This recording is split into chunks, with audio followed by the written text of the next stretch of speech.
धीरे धीरे चली जा रही है उम्र धीरे धीरे चली जा रही है उम्र धीरे धीरे पल पल यूं आठों पहर धीरे धीरे पल पल यूं आठों पहर धीरे धीरे चली जा रही है ओम शांति दीदी।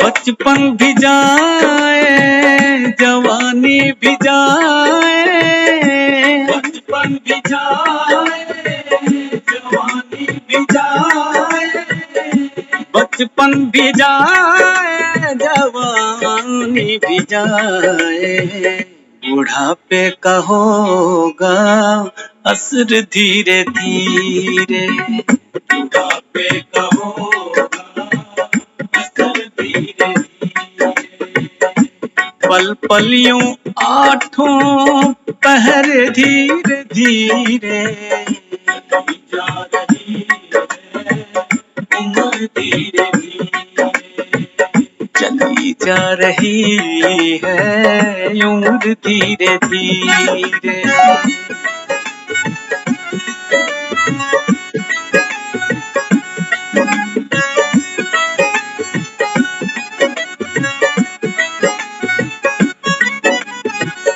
तेरे हाथ पाँव में बल न रहेगा तेरे हाथ पाँव में बल न रहेगा तेरे हाथ पाँव में बल न रहेगा झुकेगी तुम्हारी कमर धीरे धीरे झुकेगी तुम्हारी कमर धीरे धीरे पल पल यूं आठों पहर धीरे धीरे चली जा रही है उम्र धीरे धीरे चली जा रही है उम्र धीरे धीरे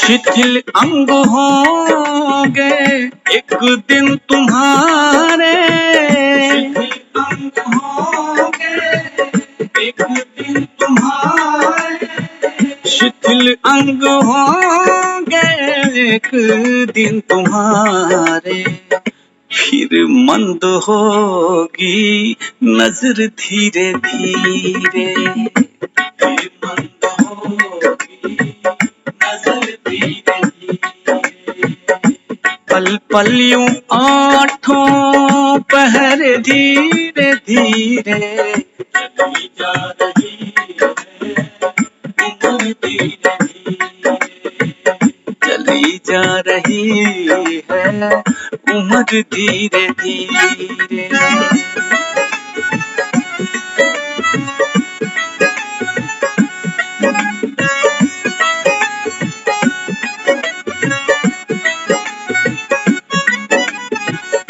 बुराई से मन को अपने हटा ले बुराई से मन को अपने हटा ले बुराई से मन को अपने हटा ले सुधर जाए तेरा जीवन धीरे धीरे सुधर जाए तेरा जीवन धीरे धीरे पल पल यूं आठों पहर धीरे धीरे चली जा रही है उम्र धीरे धीरे चली जा रही है उम्र धीरे धीरे।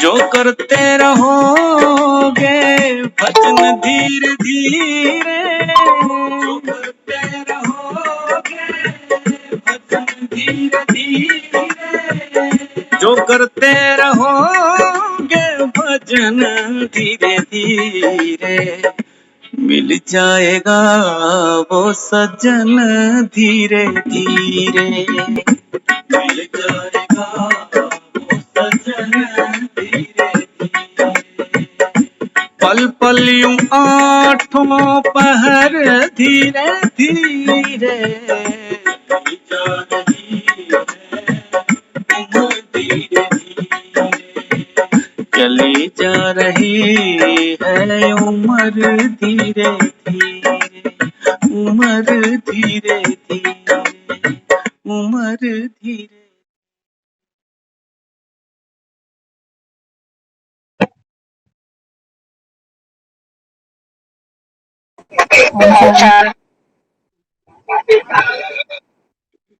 ओम शांति दीदी। ओम शांति दीदी। ओम शांति। सबको ओम शांति। सबको ओम शांति। तो बहुत ही सुंदर भजन चली जा रही है उम्र धीरे धीरे। ये तो हम सभी जानते हैं, समय का जो चक्र है ये रोके रुक नहीं सकता। जीवन के हर पड़ाव को, बचपन, जवानी, बुढ़ापा, वो कहता है बुढ़ापा भी कैसा आता है, धीरे धीरे। एक वक्त आएगा, वो कहता है, जब हाथ पैर में बल नहीं रहेगा, आंखों से दिखना बंद हो जाएगा, कमर झुक जाएगी, लेकिन धीरे धीरे। समय बाबा कहता है बच्चे आगे बढ़ता जा रहा है, लेकिन मोस्ट इम्पोर्टेंट, हम जो सब यहाँ इकट्ठे होते हैं, ये मुरली क्लास सुनते हैं, हमारा पर्पस क्या है वो तो दुनिया जानती है। उम्र बढ़ती है, बुढ़ापा आता है, तकलीफें बढ़ती है, लाचारी बढ़ती है, मोहताजी बढ़ती है, डर बढ़ता है, इनसिक्योरिटी बढ़ती है, वो तो सब जानते हैं। लेकिन हम जो यहाँ बैठे हैं ना, हमारी मेडिटेशन का पर्पस थोड़ा अलग। शरीर की उम्र हमारी 50 हो जाए, 60 हो जाए, 70 हो जाए, 80 हो जाए, लेकिन मेडिटेशन क्या करती है, हमको यंग बना देती है, बच्चा बुद्धि। सारा बोझ वो कहता है, रीढ़ पर, मन पर जो भी बोझ है वो कहता है मुझे दे दो, अशरीरी बन जा। स्वयं को देख दर्पण में, कौन है तू? तो शरीर की उम्र का हमको शौक नहीं मनाना, ये बढ़नी है। लेकिन हाँ, कुछ सीखना जरूर है। सर के बाल पकने लग जाएं तो ये इंडिकेशन मिलती है कि हमारा जो ये जीवन है ये रसमय बना। क्योंकि जब एक फल पकता है ना तो मीठा मिठास देता। ये हमको चेक इन करनी है कि जब सर के बाल पकने शुरू हो गए तो हमारे अंदर मिठास बची, खत्म हो गई सारी। क्योंकि बुढ़ापा आता है, रोग आते हैं, हाथ कोई आता नहीं, सुनता कोई है नहीं परिवार में, बच्चे, बूढ़े और जवान। तो उस समय क्या अनुभव करते, दुख अनुभव करती है आत्मा कि सारा जीवन सबके लिए सब कुछ किया, अहो मम माया, आज खटिया पे अकेले पड़े। तो पुराने समय को याद कर करके दुखी होते हैं, रोते हैं। ये मेडिटेशन हमको पावरफुल बनाती है एज ए सोल। वो कहती कि ये है दुख की दुनिया, लेकिन तुम्हारी पावर क्या है, इस दुख की दुनिया में भी तुम यहाँ से न्यारे होकर दिखाओ। दुख किसको है? दुख कौन अनुभव कर रहा है? दुख आत्मा अनुभव कर रही है, क्योंकि जवानी तो सब मांगते हैं। एक दूसरे को हम कहते हैं ना, आपकी लंबी उम्र। बाबा कहते हैं बच्चे लंबी उम्र किनकी है? जिनके 84 जन्म होते, और जिनके 84 जन्म है, बाबा कहता है वो वीक सोल तो हो नहीं सकती, वो तो बहुत पावरफुल होगी। तो बुढ़ापा तो ये सोचो कि शरीर का जो ये वस्त्र है ना, ये बदलने की तैयारी है, अभी खुशी होनी चाहिए। बाबा कहता है तो हमको बढ़ती उम्र का कोई शोक नहीं मनाना, ये सिर्फ एक समझ है कि समय बीता जा रहा है। तो समय बीते उससे पहले हमें अपनी तैयारी करनी। तो आज की मुरली के माध्यम से बाबा यही समझाता। बाबा कहते हैं बच्चे सुनना, मुरली सुनने बैठे हैं ना सभी, बाबा कहते हैं सुनना ये तो आप जन्म जन्मांतर से करते आए हो, हाँ, लेकिन इस अलौकिक ब्राह्मण जन्म का बाबा कहता है जो मेन पर्पस है वो क्या है? वो है स्वरूप बनना। सुनने में तो बाबा कहता है बच्चे जन्म जन्मांतर का तुमको अभ्यास है, सुनकर सुनाने में भी बाबा कहता है निपुण हो, लेकिन इस अंतिम जन्म में बाबा कहता है बच्चे स्वरूप बनना, भूल नहीं जाना, धारणा कर। तो सुबह सुबह अमृत वेला जब हम करते हैं ना, तो वहां हमको तोते की तरह रट्टा नहीं मारना कि मैं शांत स्वरूप आत्मा हूं। वो सोचो हम एक्टर बनकर आज की स्क्रिप्ट पढ़ रहे हैं कि आज मुझे कौन से करेक्टर में सारा दिन रहना। जैसे सोचो एक डायरेक्टर है और वो एक एक्टर को कहता है कि भैया तू पुलिसमैन है फिल्म के अंदर, इसी का अभ्यास सारा दिन कर। तो हम जब सुबह उठकर अपने आप को ये तैयारी कराते हैं कि सारा दिन हम कौन से करेक्टर में आज रहने वाले हैं। देखो अगर कोई शूटिंग पे चला जाए विदाउट प्रिपरेशन, तो बार बार रीटेक करने पड़ेंगे, समय भी जाएगा और अक भी जाएगा। अच्छा वहां तो क्या है, रीटेक कर सकते हैं, लेकिन जिंदगी की ये जो फिल्म शूट हो रही है ना, इसमें रीटेक नहीं हो सकता। ऐसा नहीं होगा कि हम पहले गलती कर ले फिर एडिट कर ले, क्योंकि एक सेकंड भी पिछला बीता हुआ वापस नहीं आता। तो सारे दिन की तैयारी हमको कब करनी पड़ेगी? सुबह अमृत वेले उठकर। अपने आप को जब कह दिया मैं शांत स्वरूप आत्मा हूं, तो आज सारा दिन में आने दो कैसी भी परिस्थिति, आने दो कैसे भी व्यक्ति विशेष आत्मा को, कितना भी बाबा कहता है वो कड़े स्वभाव संस्कार वाला हो, लेकिन आपने सुबह सुबह घुट्टी पी ली ना, शांत स्वरूप आत्मा। आपने सुना होगा जब छोटे छोटे बच्चे जन्म लेते हैं तो क्या कहते हैं? कहते हैं इसको घुट्टी पिलाओ। किसके हाथ से घुट्टी पिएगा ये भी मायने रखता। वो कहते हैं जिसके हाथ से घुट्टी पिएगा ना, बस वैसा ही बनेगा। भगवान रोज घुट्टी पिला रहा है, लेकिन हम पीते नहीं, हमारे पास फुर्सत नहीं। हाँ? तो बाबा कहते हैं बच्चे अमृत वेले उठकर अपने आप को धारणा स्वरूप मूर्त बनो, उसको फील करो, उस शांति को अनुभव करो, तब बाबा कहता है आप स्वरूप बन सकते हो। तो केवल सुनना नहीं, बाबा कहता है प्रैक्टिकल इसको अनुभव भी करते चलो। हर कर्म बाबा कहता है बच्चे कैसे करो? त्रिकालदर्शी बनकर करो। तो बाबा कहता है कोई भी कर्म का बंधन आपको बांध नहीं सकेगा। कर्म तो करना ही, तभी तो हमको ये कर्मेंद्रियां मिली हुई है। शरीर में बैठी ये आत्मा किस लिए? ताकि कर्म कर सके। बाबा कहते हैं बच्चे अगर तन नहीं भी साथ देता, तो बाबा कहता है मन तो देखो, बेलगाम घोड़े की तरह दौड़ता जाता है, दौड़ता जाता है। हाँ, तो बाबा कहता है फिर मन को यूज करना सीखो कि सारा दिन हम मन से क्या संकल्प करते हैं, ये गाड़ी कौन सी डायरेक्शन में जाती है, इस गाड़ी की मंजिल क्या है ना।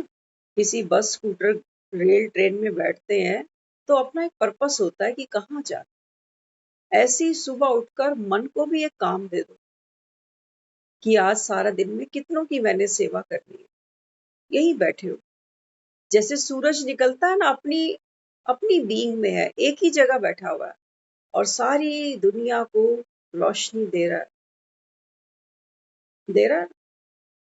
ऐसी बाबा कहते हैं बच्चे, आप भले ही एक जगह बैठो, लेकिन संकल्प की शक्ति से बाबा कहता है संसार की सारी आत्माओं को पावरफुल, प्योर, लवफुल बाबा कहता है संकल्प देते चलो। लगना है कोई पैसा टका इसके अंदर जो हम सोचे कि इतना खर्चा रोज करें। बाबा कहता है तेरे पल्ले से भी कुछ नहीं जाना, फिर भी तुम सोचते रहते हो। तो कर्म का फल श्रेष्ठ होने के कारण कर्म बंधन संबंध में आएंगे, बंधन में नहीं। बाबा कहता है जब आप लाइट होकर, अपने पन से न्यारे होकर, अपनत्व से न्यारे होकर जब कोई कर्म करते हो ना, तो बाबा कहता है ये है कर्म का संबंध, अब बंधन नहीं है।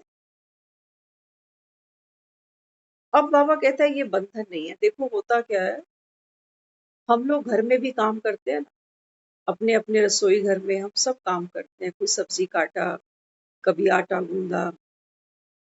अब जब हमको यहाँ से बीच में से उठना पड़ता है ना, तो एक डिस्टरबेंस होती है कि मेरा काम अधूरा रह गया, किसी ने बाहर घंटी बजा दी या कोई इंपॉर्टेंट फोन अटेंड करने बैठ गए।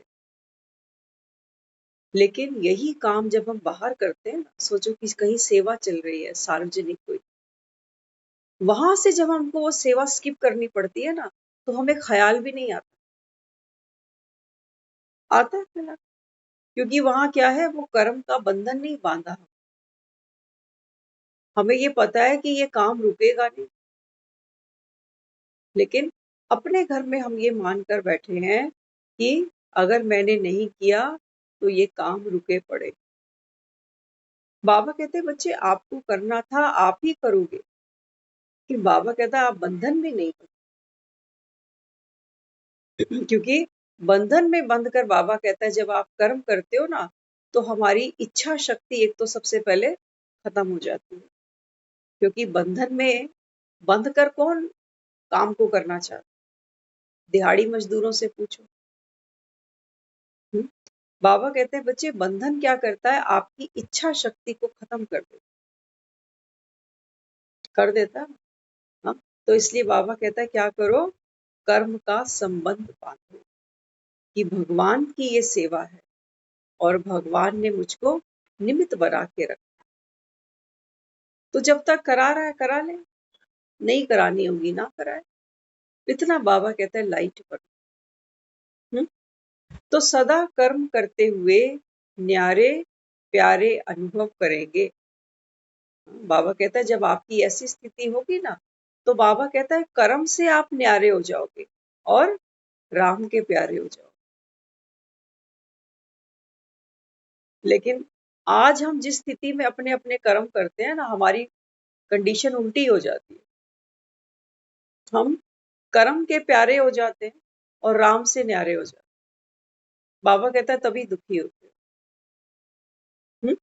तो बाबा कहते हैं जब आप इस पावरफुल स्थिति से कोई कर्म करते हो कि राम के प्यारे और कर्म के फल से न्यारे, तो बाबा कहता है फिर ऐसी आपकी स्थिति जब बनती है तो अनेक आत्माओं के आगे आप एग्जाम्पल बन जाते हो। तब बाबा कहता है आप एग्जाम्पल बन जाते हो। दुनिया में आप देखना, हम बहुत से लोगों से मिलते हैं, बातचीत होती है, कोई घर में बीमार है, सोचो बेड पर ही है, अब जब उससे मिलते हैं ना, जो बेड पर है उसको अपनी फिक्र कम है,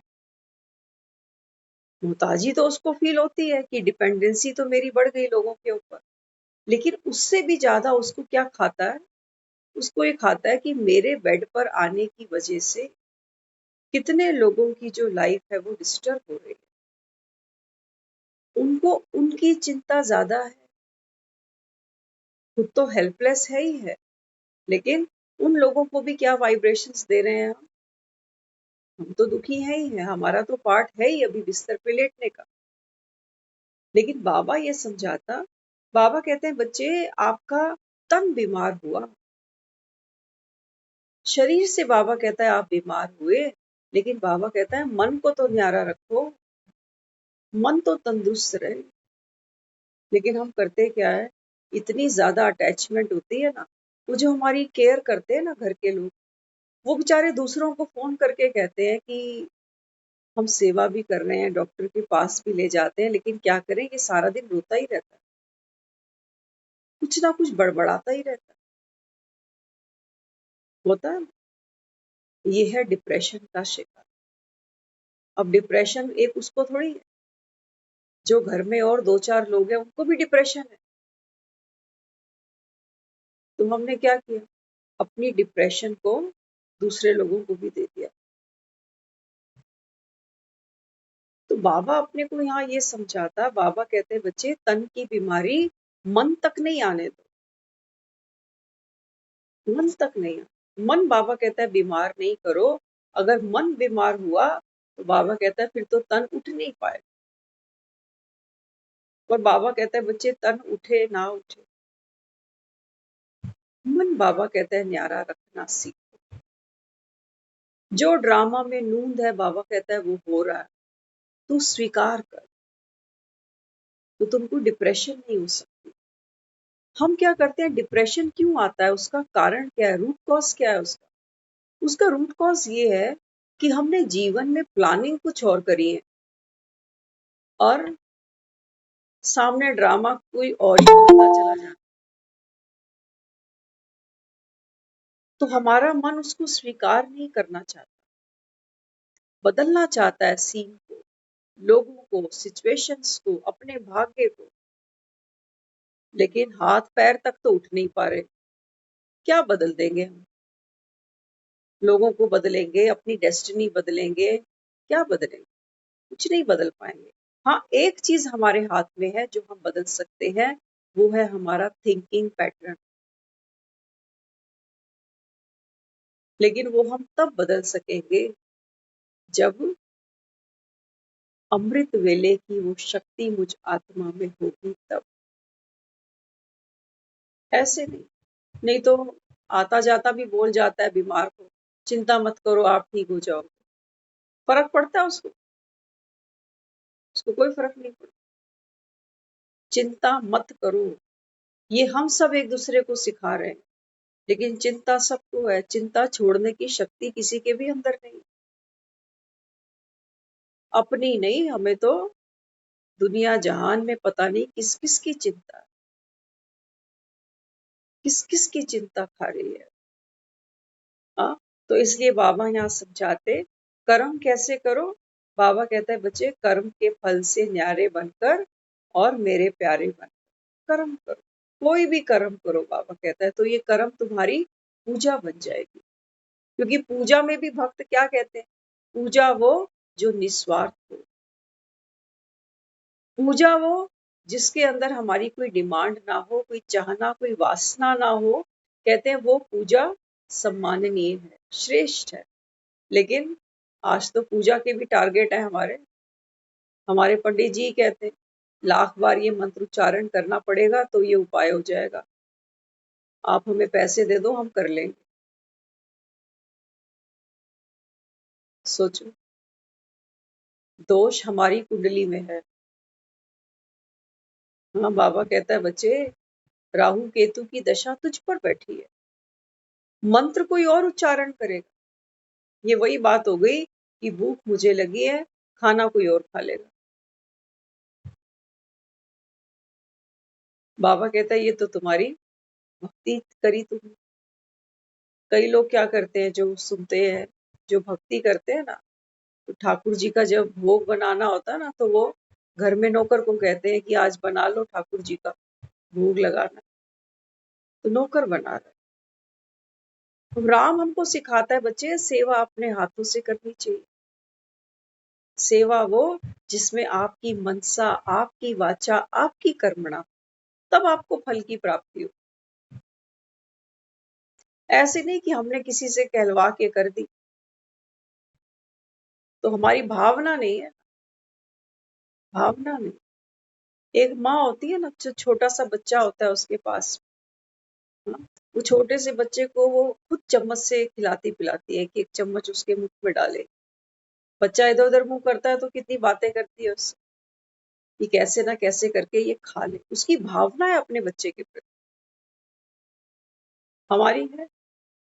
हम तो भोग लगाते हैं कैसे, हमने तो खैर भक्ति में कभी इतना भोग वो किया ही नहीं। हमारी शुरू से रुचि नहीं थी इन सब चीजों में, क्योंकि हमें ये दिखता था कि ये थाली वैसी की वैसी उठा कर लानी है तो फायदा क्या। थाली हम सजा कर रखते हैं, ढक कर रखते हैं कपड़े से, और कई बार तो समय कम होता है, रखते ही उठानी पड़ती है कि जल्दी जल्दी जा। कई बार वो चीज इतनी गर्म होती है कि हम भी नहीं उठा के खा पाएंगे, तो अगर वो सामने बैठ जाए तो वो इतनी गरम गरम कैसे खा ले। समय नहीं है हमारे पास। हम कहते तूने खाना तो है नहीं, हमने अपनी ड्यूटी पूरी कर दी, अब गाय तो मिल नहीं रही तो पहला निवाला तू ही खा ले, और तूने भी कहाँ खाना, तूने भी कहाँ खाना। हम आज तक देखते हैं हमारे घर में, हम तो खैर अब मंदिर के टच में नहीं है, बहुत लंबा समय हो गया, लेकिन और हैं घर में जो दिया जलाते हैं, अगरबत्ती जलाते हैं, घंटी बजाते हैं, पाठ करते हैं। जब वो क्या करते हैं, जब कोई खास खास दिन आता है ना, जैसे नवरात्रे आ गए या जन्माष्टमी आ गई, तो कुछ खास बनाकर मंदिर में रखते हैं। और मजे की बात है, हम कई बार बाबा से भी ये बात करते हैं, जो वो बना के रखते हैं ना मंदिर में, वो कोई नहीं खाता। वो हमको कह देते हैं कि ये प्रसाद पड़ा हुआ है, आप खा ले, और कोई नहीं खाएगा उसको। हम सोचते हैं कि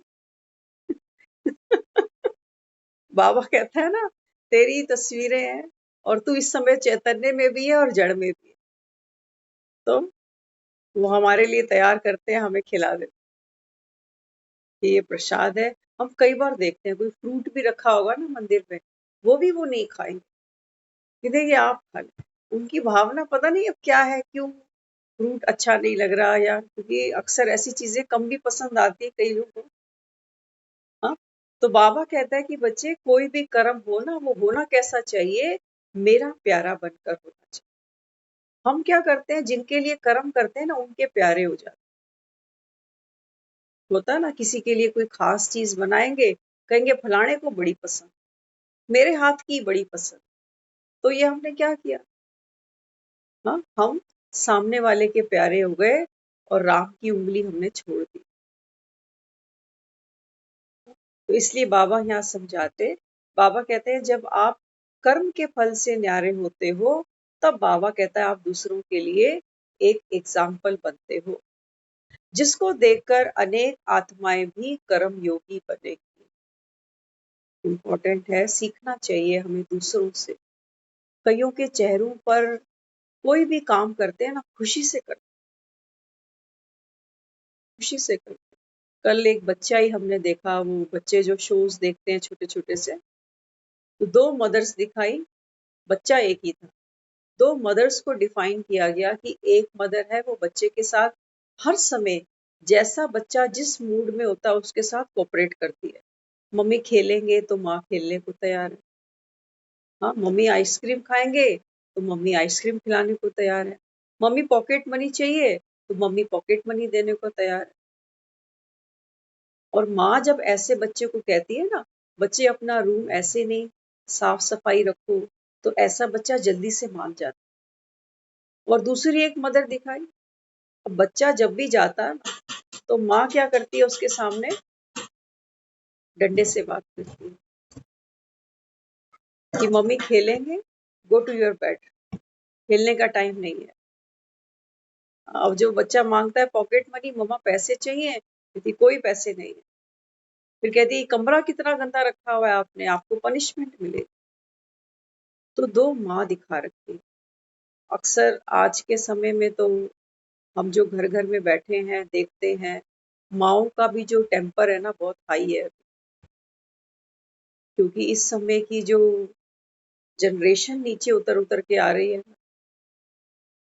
इनको भी पालना कोई खाने का काम नहीं। तो बाबा अपने को क्या समझाता? बाबा कहते बच्चे आपको कर्म योगी बनना है।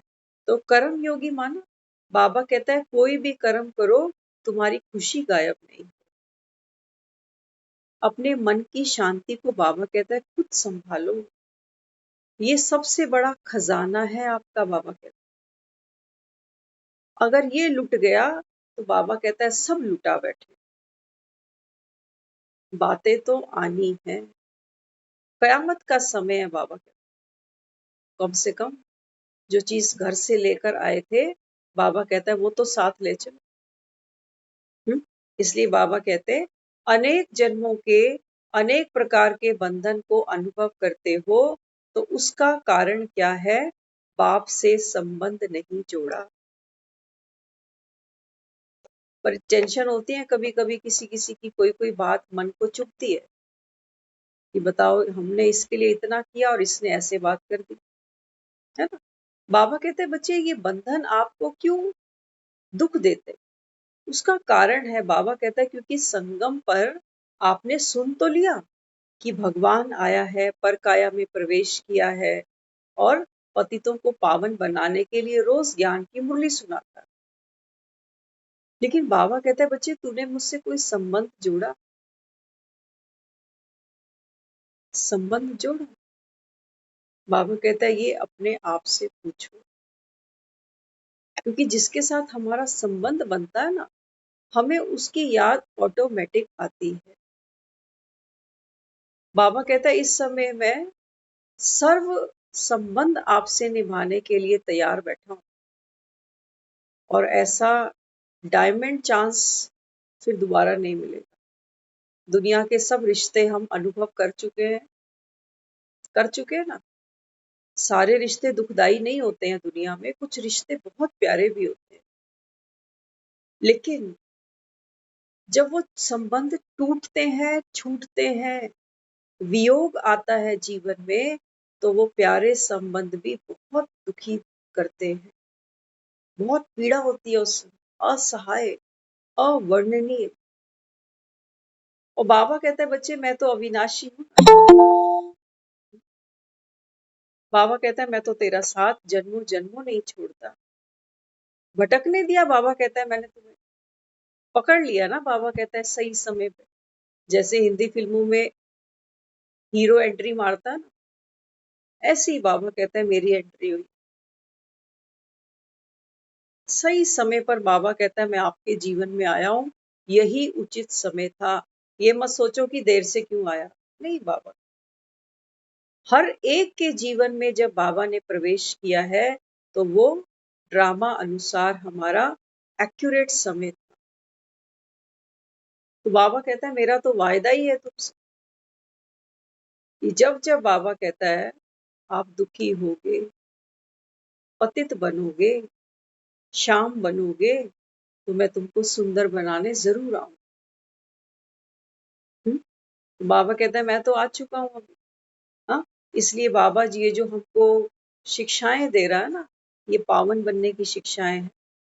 जितना जितना हम इन धारणाओं को अपने जीवन में धीरे धीरे करके यूज करते जाएंगे ना, बाबा कहते हैं बच्चे आत्मा निर्भर हो जाएगी, निर्बंधन हो जाएगी। यही तो कर्म के बंधन है, यही तो संबंध है जो सारा दिन आत्मा की पावर को डिप्लीट करते जाते करते हैं ना। अनुभव तो किया करो कम से कम। सुबह उठते हो अच्छी खासी एनर्जी होती है ना, लेकिन धीरे धीरे सुबह शाम दोपहर रात तक आते आते तो बिल्कुल चूर हो जाते। अब ये तो हमको पता चलता है कि हमने हाथ पैर से आज कितना काम किया, वो तो हम सब देख लेते हैं कि आज मैंने ये काम किया, वो काम किया, ये किया। लेकिन बाबा कहता है ये भी चेक किया करो कि जो भी काम तुमने किए ना, बाबा कहते हैं बच्चे ये विकारों के तहत किए हुए हैं। कोई मोह से किया है, कोई गुस्से से किया है, कोई अहंकार से किया है, कोई क्रोध से किया है। तो बाबा कहता है फिर शरीर भी थका और मन भी थका। इसलिए बाबा कहता है अब कर्म कैसे करो, निर्विकारी बनकर। रोटियां बना लो, रोटियां वैसे ही बननी है, आटा पानी से ही गूंदा जाएगा। निर्विकारी बनकर भी करोगे तब भी आटा पानी से ही गूंदोगे, उतनी ही मेहनत लगेगी, लेकिन स्थिति लाइट रहेगी। अब ये जो रोटियां किसी को खिलाओगे ना, वो आत्मा भी शक्तिशाली बनेगी, क्योंकि उसमें हमने मोह नहीं निचोड़ा हुआ। आत्मा के लिए आत्मा बनकर हमने कर्म किया। तो जब दुनिया से जाएंगे ना, तो ये भी हमारे लिए चीखेंगे, पुकारेंगे नहीं कि हाय बेचारा कहाँ गया। दुख होता है। जब तक हमको ज्ञान नहीं होगा ना, तब तक हम भी रोएंगे और जो जाएगा उसको भी रुलाएंगे। हमें याद है, आपको हम शेयर कर रहे हैं अभी, हमारे जो मदर थे, उन्होंने जब शरीर छोड़ा, नेक्स्ट डे मॉर्निंग, एक दिन भी पूरा नहीं हुआ अभी सोचो, शाम को संस्कार हुआ है, नेक्स्ट डे मॉर्निंग। पहले तो हम रात को भी खड़े हैं बाहर बालकनी, क्योंकि ठंड का समय था। मन में विचार ये आ रहा था कि ठंड में कहाँ इस समय भटक रही होगी, कोई ना कंबल है ना कुछ। विचार चल रहा है, देखो मन व्यर्थ चलता ना, क्योंकि ज्ञान तो है नहीं कि मन का घोड़ा कहाँ भगा। अच्छा, सुबह हुई तो कुछ लोग भी ठहरे हुए थे, तो कुछ कहने लगे हम जल्दी उठ के निकलेंगे। तो हम किचन में जाकर फिर चाय चढ़ाई, हमने चाय बनाई। तो देखो, आज भी याद कर रहे हैं, आज इस बात को 16 साल हो चुके हैं, लेकिन आज भी वो बाबा कहता है ना, जो याद करते हो ना, वो फीलिंग अंदर पैदा हो जाती। लेकिन याद भावना से करो, सिर्फ शब्दों को नहीं घुमाओ। तो आज हमको वो ट्रे फिर से दिख रही है, और वो कप फिर से दिख रहे हैं जो 16 साल पहले थे। तो जब हम वो ट्रे और चाय अंदर लेके गए ना, तो एक हमारे, अभी वो है नहीं यहाँ क्लास में, उन्होंने हमें बोला, इन्हें रोज चाय पिलाते थे उनको, आज तो वो है नहीं है। तो जाने वाला बहुत प्यारा था, लेकिन जब वो चला जाता है ना जीवन से, तो वो जो एक वैक्यूम रह जाता है जीवन में, खालीपन रह जाता है ना, वो फिर फॉरएवर का है। उसको फिर कोई भर नहीं सकता। ना हम उसकी जगह रिप्लेस कर सकते हैं कि आप उसके जैसे ही हो, आप बैठ जाओ, नहीं बैठ सकते। हर दांत की अपनी शेप है। एक दांत हिला है, आप दूसरे दांत को उसकी जगह नहीं लगा सकते। दुनिया में लोगों की शक्लें भले ही मिलती है। और एक सुनाते हैं आपको, क्योंकि बाबा जो कह रहे हैं ना, उसको प्रूफ करना बड़ा जरूरी है, नहीं तो हम मानेंगे नहीं। हमारे अपने ग्रैंडफादर थे, जब तक थे तब तक हमें लगता था कि कब छुट्टी मिलेगी, कब छुट्टी मिलेगी। लेकिन जब वो चले गए, तो हम जितने भी परिवार में बच्चे थे, सारे बहुत खालीपन फील करते थे कि अब तो चले गए, अब क्या होगा। क्योंकि थोड़ा सा उनका एक रुतबा था बच्चों के ऊपर ना, वो जैसे नहीं रहे तो थोड़ा सा हमें भी फील होता था कि अब वो नहीं है। तो कुछ महीने के बाद में, शायद 1-2 महीने के ही बाद में, हमने कभी देखा भी नहीं उनको पहले, उनके एक छोटे भाई वो हमारे यहाँ आ गए, और शक्ल बिल्कुल उनके जैसी, शक्ल उनके जैसी। तो हमें तो बड़ा प्यार आया उन पर कि चलो अब इनको हम यहीं रख लेंगे, होता है ना। लेकिन वो हमारे साथ बचपन से रहे, है ना। हमने भी उनको बचपन से देखा, उनकी आदतें, उनका एक प्यार भी था हमारे साथ। गुस्सा करते थे लेकिन प्यार भी था। हम सब बच्चों के उन्होंने नाम भी खुद रखे थे अपने अलग से, सबका एक एक नाम होता था। तो वो शायद 1 हफ्ता भी नहीं रुके होंगे मुश्किल से, तो सबके रिएक्शन आ रहे थे कि इनको भगाओ यहाँ से, ये हमारे साथ नहीं चल पाएगा। क्योंकि उनका हमारे साथ कोई अटैचमेंट ही नहीं बन रहा था। उनके लिए हम नए, हमारे लिए तो बस ये था कि फेस वैसा ही। तो हमें ये लगा कि उनकी जगह हम इनको रख लेंगे, ताकि हमारी आंखें इस घर में उनको ढूंढे नहीं, मिल जाएंगे। तब हमको उस समय ये समझ में आ गई थी कि शक्ल मिलने से बंदा थोड़ी मिल जाता है ना। तो बाबा इस समय अपने को क्या कह रहा है? बाबा कहता है जब आप दुखी होते हो ना, संसार की आत्माएं हैं, बाबा कहता है ये तुम्हारे सपने पूरे करने नहीं आई है, चाहे तुम्हारे बच्चे ही क्यों ना हो। इनके अपने सपने हैं, इनकी एक अपनी दुनिया है। तो बाबा कहता है बच्चे ये जो संबंध है ये आपको दुख देते हैं, क्योंकि आप बंधन में फंसे ना। कितना इनके लिए किया, और बंधन क्या बांधा कि मैंने किया तो मेरा एक रिगार्ड हो, मेरा सम्मान हो, हाँ, और मुझे बदले में सहयोग, प्यार, रिस्पेक्ट मिलता जाए, क्योंकि मैं डिजर्व कर रहा हूं। तो बाबा कहते हैं जब ये आपने बंधन की गांठ बांधी कि ये मुझे मिलना चाहिए, और वहां से जब वो नहीं मिल रहा तो आप दुखी होते हो। कई बच्चे तो मानते भी नहीं है कि इतना किया है आपने, ठीक है, दुनिया कर रही है, इसमें क्या बड़ी बात। हम सुन रहे थे एक गांव का सीन था। कुछ माताएं होती है ना, कुएं पे पानी भरने जाती, तो हर माँ, क्योंकि माओं के पास तो अपने बच्चे ही होते हैं हर समय जहन, तो एक कहने लगी जब कुएं से पानी भर के सब वापस लौट रहे थे अपने अपने घर, तो रास्ते में एक ने चर्चा की, कहते मेरा बच्चा तो बड़ा लायक, पढ़ाई में इतना होशियार है कि मैं कह नहीं सकती, सारे स्कूल में उसकी चर्चा होती। तो दूसरी सुन रही थी, उसने बोला मेरा बेटा भी बड़ा लायक, बहुत लायक है, उसके टीचर्स कहते हैं कि ये बहुत बड़ा इंसान बनेगा कल। और जब वो ये सब बातें करते जा रहे हैं ना, तो उनके ही बच्चे वहां खेल रहे हैं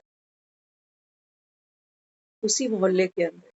तो एक थी बेचारी, अब वो इतनी कैपेबल नहीं है कि अपने बच्चों को ऐसे स्कूलों में पढ़ा पाए, तो उसने बोला कि मेरा भी बेटा है ना, आज्ञाकारी है, बिन कहे काम कर देता है। तो इतनी सी जब उसने बात कही, तो सामने से उसका बेटा आ रहा था, तो उसने क्या किया, माँ के हाथ से पानी का मटका ले लिया और कहा माँ इसको मैं घर छोड़ दे। और वो जो दो माएँ थी ना, वो बेचारी एक दूसरे की शक्ल थी कि बेटे तो हमने पढ़ा डाले, लायक बना डाले, लेकिन हमारे खेलते बच्चों को इतनी अकल नहीं आई कि माँ बेचारी पानी ढूके कहाँ से ला रही है, तो चलो थोड़ा सा सहयोग हम भी दे। ये सुख हम मांगते हैं। ये स्कूलों में आजकल हम बच्चे देख रहे हैं, बच्चे कहते हैं स्कूल में, कहते हैं शेयर एंड केयर। इस संस्कार की बहुत कमी है। शेयर एंड केयर बच्चे वही कर रहे हैं जहां से दूसरा शेयर एंड केयर कर रहा है, बस। वो कहते हैं वो नहीं कर रहा तो इसके साथ हम भी क्यों करें, है ना। तो बाबा यहाँ क्या समझाता, बाबा कहते हैं बच्चे पढ़ाई वो जो तुमको अच्छा संस्कार दे। कहते ना, जीते हो किसी ने देश तो क्या, हमने तो दिलों को जीता है। आज कौन किसका दिल जीत कर बैठा हुआ है। हर एक, बाबा कहता है, हर एक दूसरे को कांटा चुभोते हैं, कहने पर भी काम नहीं होते आज तो। ये गोली मंगवाओ सर दर्द की, 4 घंटे चीखते रहना, तब वो कहेगा अरे ला के तो दे रहा हूँ, मेरे भी सर में दर्द कर दिया, अब 2 लानी पड़ेगी।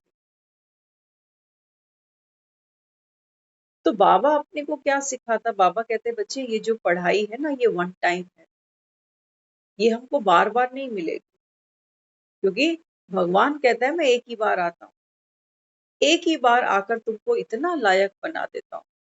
लेकिन बाबा कहता है बनना तुमको है, अपना लक्ष्य रखो यहाँ बैठने का। बाबा कहता है ये कोई साधारण सत्संग नहीं है, यहाँ बैठे हो, बाबा कहता है ये एक पाठशाला है, ये एक यूनिवर्सिटी है, ये कॉलेज है। कॉलेज में बाबा कहता है अगर कोई ऐसे ही बैठा रह जाए, कोई लक्ष्य ही नहीं है आगे क्या करना है, तो बाबा कहता है फिर फायदा उसके बैठने का। ऐसे ही बाबा कहता है बच्चे आप यहाँ बैठे हो ना, अपना लक्ष्य सामने रखो। सामने वाले को नंबर नहीं दो, वो अपने पल्ले से कुछ नहीं सुना रहा कि ठीक बोल रहा है कि गलत बोल रहा है, छोड़ो, भगवान सुना रहा है। और भगवान कहता है बच्चे, भगवान जो कहेगा वो क्या कहेगा, सच्ची तो कहेगा, सच्ची गीता तुमको सुना रहा हूँ। दुनिया तो कहती है कबूतरों ने अमर कथा सुनी और कबूतर अमर हो गए। एक आधा कबूतर तो हम ही रोज मरा हुआ देखते हैं। अगर ये कबूतर ही अमर हो जाते अमर कथा सुनकर, तो कबूतर तो कम से कम नहीं मरता।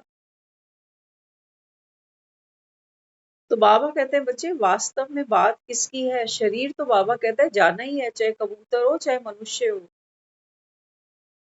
प्रकृति है ना, बाबा कहता है ये प्रकृति का नियम है।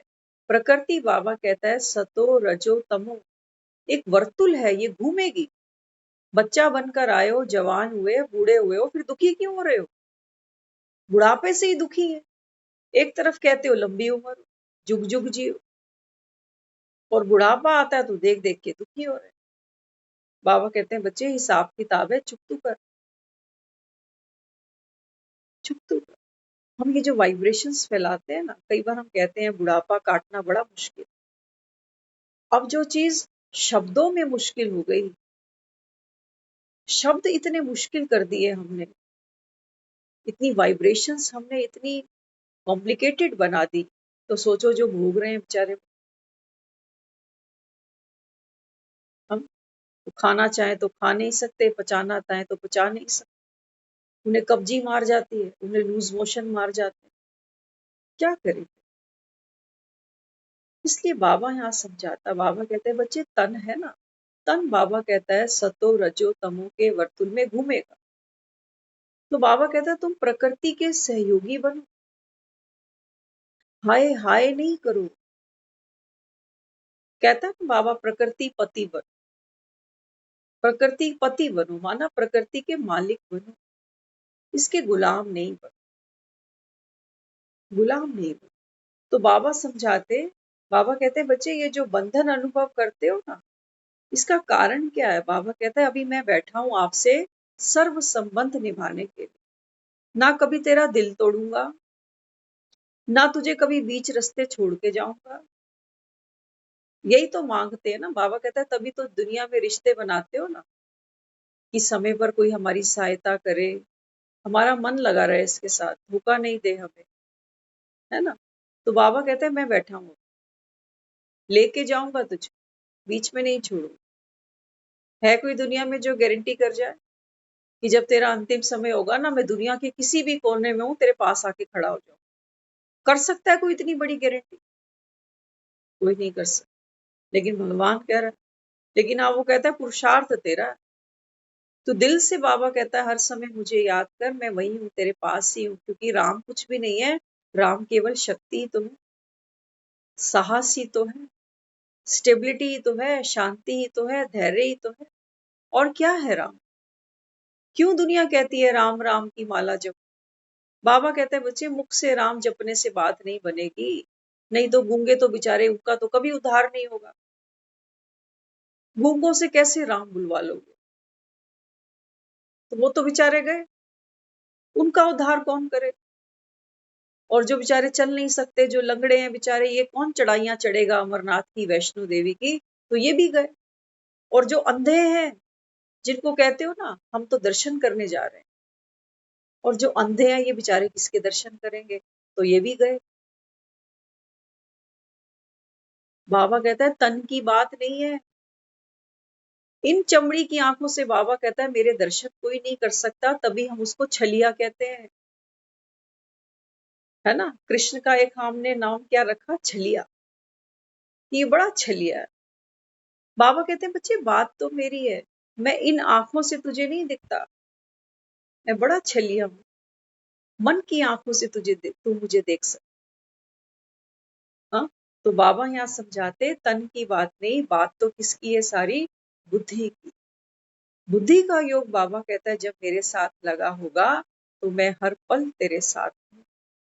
और राम की गोद में जो जाएंगे, बाबा कहता है ये हो नहीं सकता कि राम की गोद में माना राम की याद। कई बार तो हम यही सोचते रहते हैं कि घर का बूढ़ा हो ना, तो पोते के गोद में सर रख के जाए, उसको गति सदगति मिल जाएगी। कि दुनिया ऐसा ऐसा कुछ हिसाब किताब लगाती। तो सोचो जिसका पोता नहीं हुआ वो फिर रह गया। तो इसलिए बाबा कहते हैं बच्चे दुनिया में देखो, आजकल तो फिर भी फीमेल्स पढ़ती हैं, स्कूल जाती हैं, करियर कॉन्शियस हैं, लेकिन एक समय था जब स्त्रियों का तो शास्त्र पढ़ना भी वर्जित था। सारे शास्त्र किसने लिखे हैं? मेल ने लिखे हैं। और क्या लिखा है उसके अंदर? जो स्त्री है वो नरक का द्वार है। तो क्या लिखते हैं बाबा? कहते हैं बच्चे वास्तव में बात तो ये है, तुम वंदे मातरम, तुम बाबा कहता है भारत की माताओं के द्वारा ही स्वर्ग के द्वार खुलने हैं। और अगर स्त्री नरक का द्वार है तो बाबा कहता है तुम्हारे ये जो साधु संत महात्मा है ये कहाँ से जन्मे? ये गर्भ जिसके अंदर बाबा कहता है ये 9 महीने पल कर आए, ये गर्भ क्या स्त्रियों के नहीं थे? तो जिस माँ के गर्भ से जन्म लिया आज वो स्त्री नरक का द्वार बन गई। स्त्रियों का जो तन है ये तो नरक का द्वार है। और इनका स्त्री के शरीर में तो दुर्गंध आती है ना, और इनके तन से गंदगी तो वही है सबके शरीरों में। ये भी तो मलमूत्र का त्याग करते हैं। ये कौन सा सोना चांदी निकालने जाते हैं बाहर? तो बाबा यहाँ समझाता, बाबा कहता है तन की बात नहीं है कि तुम सोचो हम तन से ये करेंगे, दर्शन करेंगे, चढ़ाइयाँ चढ़ेंगे तो हमको राम मिल जाएगा। राम की गोद माना। बाबा कहता है बच्चे अपने भीतर सुख का, शांति का, धैर्य का, संतोष का अनुभव करना, ये है राम की गोद में सोना। रात को जब सोते हो ना इसी गोद में अपने सिराने को यही समझा करो। तो बाबा कहता है बच्चे ये है राम नाम की याद, ये है राम नाम की माला। इसको बाबा कहता है बच्चे केवल जपो नहीं। दुनिया क्या करती है? माला जपती भी है और गले में धारण भी कर लेती है। बाबा कहता है गले में धारण करने से बात नहीं बनेगी। गले तो बाबा कहता है कटेंगे तेरे। एक एक बाबा कहता है जो तुमको अभी मैं ये ज्ञान के रतन दे रहा हूँ, वर्षंस दे रहा हूँ, बाबा कहता है इनकी माला बनाओ, गुणग्राही बनो, अपने गले में गुणों की माला पहनो। और गुणों की माला कैसी है? ये ऊपर से दिखाई नहीं देगी, लेकिन बाबा कहता है आपके व्यवहार में, आपके बोल में, आपकी सोच में, आपके कर्म में एक एक गुण बाबा कहता है प्रकट होता जाए। तभी तो ये भगत मंदिरों में जाते हैं, बड़े बड़े फूलों की माला ले जाते हैं, कहते हैं हमने माता को गले में हार पहनाना। फिर जाते हैं ना फूलों, हर मंदिर के बाहर फूल बिकते आप जरूर देखोगे। क्यों? किसकी निशानी है ये फूल? ये फूल इसी की निशानी है। बाबा कहता है मैं तुमको कांटों से फूल बना रहा। एक एक गुण बाबा कहता है बच्चे ये फूल है। तो कई बार तो हम देखते हैं ना खुले फूल चढ़ा देते हैं मंदिर, कई बार हार लेके जाते हैं, कई बार हार बहुत लंबा होता है, डबल फोल्ड करते हैं उसको। तो बाबा कहते हैं बच्चे जितने आप गुणों को धारण करते जाओगे उतनी लंबी माला बनती जाएगी। लेकिन करना किसको है? हमें करना, हमें करना। एक एक गुण सुबह उठते हो ना, वो जो हम अपने आप को कहते हैं मेडिटेशन में बैठो, एक गुण देखो, कोई भी एक गुण देखो कि आज मैंने इसको यूज कर, आज मैं संतोषी हूँ। कुछ भी खाने को मिले, कोई कैसी भी बात करे, कोई नमस्ते करे ना करे, कोई हाथ जोड़े ना जोड़े, कोई चाय का कप दे ना दे, आज मैं संतोषी हूँ। ये करके देखो। इसको बाबा कहता है बच्चे गुणग्राही बन। हाँ, तो बाबा कहता है तुम्हें सिर्फ गाने बजाने नहीं है अभी, ये मत पूछो कहाँ कहाँ है संतोषी माँ। बाबा कहता है तुम सब मेरी संतोषियां बैठी हो। और बाबा कहता है जिसके पास संतुष्टता का धन होगा उसके पास बाबा कहता है सब धन अपने आप आ जाए। हम संस्कृत पढ़ते थे ना तो कई दोहे पढ़ते थे उसमें। हाँ, तो उसके एक दोहे में ये भी आता है कि जिसके पास संतोष धन है ना, संसार के सारे धन उसके पास। तो संसार के धन में हम फिर वही सोचते हैं कि मकान दुकान ये वो सब नहीं। संतोष धन एक आंतरिक धन है, एक अंदर की खुशी है, अंदर की स्टेबिलिटी है। तो संतोष धन से और क्या बढ़ेगा? हमारे अंदर की पावर्स बढ़ेंगी। हम जो यहाँ बैठे हैं ना, हम किस लिए बैठे हैं यहाँ? हमारी इनर पावर्स को बढ़ाने के लिए। दुनिया में जो भी हम कर रहे हैं वो पावर के लिए ही तो कर रहे हैं। परिवार बढ़ा रहे हैं, कहते हैं परिवार में पावर है, एकता। आजकल तो परिवारों में एकता बाबा कहता है नहीं। अच्छा, धन कमा रहे हैं, कहते हैं धन में पावर है। लगे ही पड़े हैं ना। शरीरों के ऊपर कितनी मेहनत करते हैं, क्योंकि शरीर के अंदर भी एक पावर है। चलते फिरते रहेंगे तो अपने लायक रहेंगे। तो हर प्रकार की पावर के लिए हम सारा दिन मेहनत कर रहे हैं, जो बाहरी है और जो विनाशी है। शरीर भी छूटना है, धन भी छूटना है, संबंधी भी छूटना है। लेकिन बाबा कहते हैं बच्चे, जो आंतरिक धन है उसके लिए तो आपने कोई फिक्स डिपॉजिट किया ही नहीं, कुछ जमा किया ही नहीं। बाबा कहता है फिर ये बढ़ेगा कहाँ से? ये तो घटता ही जा रहा है। और बाबा कहता है जैसे जैसे कलयुग अंत पर आएगा ना, बाबा कहता है आपकी सारी पावर्स छूटती आपको दिखाई देगी। इसलिए यहाँ बैठने का मतलब क्या है? अपने आप को पावरफुल बनाना। तो बाबा कहते देह बंधन का कारण है, देही का संबंध बाप से नहीं जोड़ा है। देह का बंधन, बाबा कहता ना सबसे बड़ा जो विकार है वो क्या है? देह। और बाबा कहता है इसका कारण क्या? क्योंकि देही का संबंध बाबा कहता है आपने मुझसे नहीं जोड़ा, मुझसे नहीं जोड़ा। तो बाबा कहते हैं बाप की स्मृति और देही स्वरूप की स्मृति की धारणा अभी नहीं हुई है। पर धर्म में स्थित होना सहज होता है या स्वधर्म? किसी के घर जाना पड़े हमें 2 दिन 4 दिन, हाँ कहते ना पराया घर ता थूकदा भी डर। और अपने घर में मौज से बैठते। बाबा कहते हैं बच्चे तुम बताओ, पराये धर्म में टिकना आसान है या अपने धर्म में टिकना आसान? हाँ, गुस्सा करते हैं, कितनी हलचल अंदर पैदा होती है। अच्छा चलो हमने नहीं भी किया, किसी और ने कर दिया, किया उसने, लेकिन मूड हमारा भी तो अपसेट हुआ। बाबा कहता है बच्चे ये आग क्या करती है?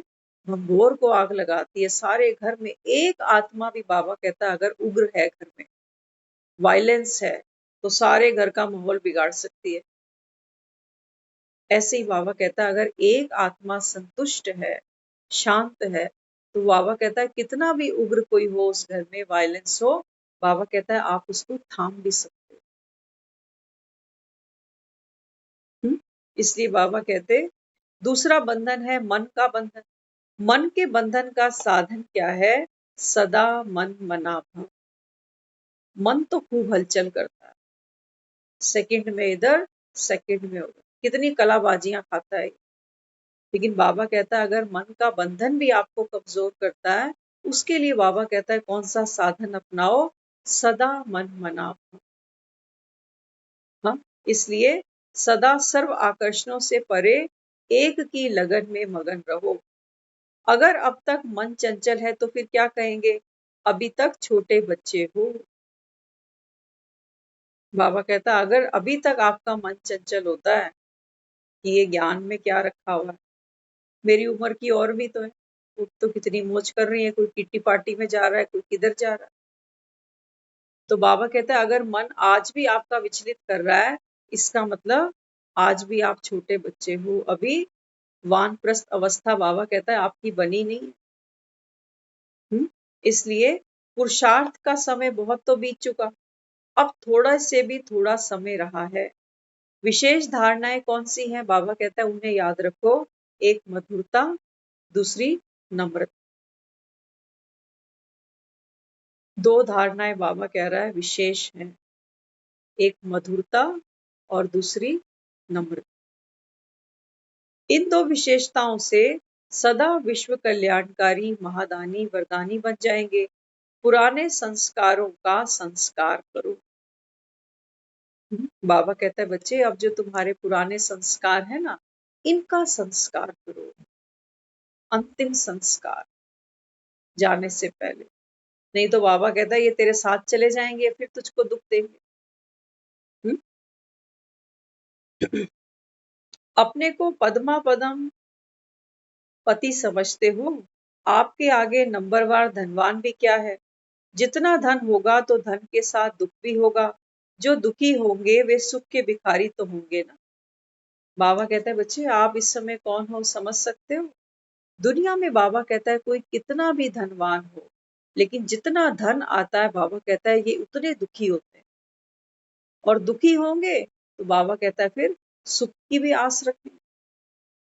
और आप बाबा कहता है इस समय पद्मा पदम पति बत्ते हो। तो शुरू में भी लोगों ने कहा ना ओम मंडली गई की गई।